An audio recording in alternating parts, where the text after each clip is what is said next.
What's up mga ka-rapper? It's me again, Kuya Rap. At ngayon, nandito na naman tayo sa Don Euro Car File Manila.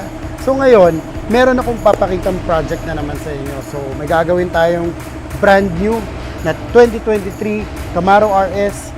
Gagawin natin siyang Bumblebee. So guys, ngayon, tour ko muna kayo kung ano yung gagawin natin sa kotse na to. So basically, ito ay galing sa kasa. So this is from Chevrolet Quezon Avenue. Ayan, kitang-kita nyo, so bagong-bago talaga siya. So tayo ang unang touch sa unit na to. So kahapon lang to na-release. Dinala ng client natin, diretso, from casa. Ngayon, sabi niya, Don, gusto ko gawing yellow yung Camaro ko.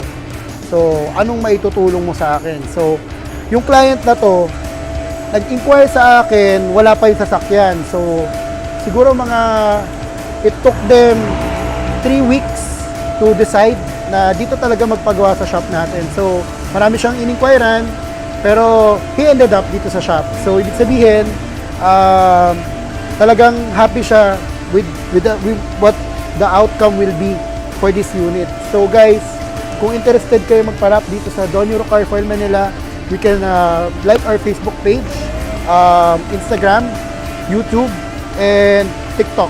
So, guys, visit us here. Maraming salamat.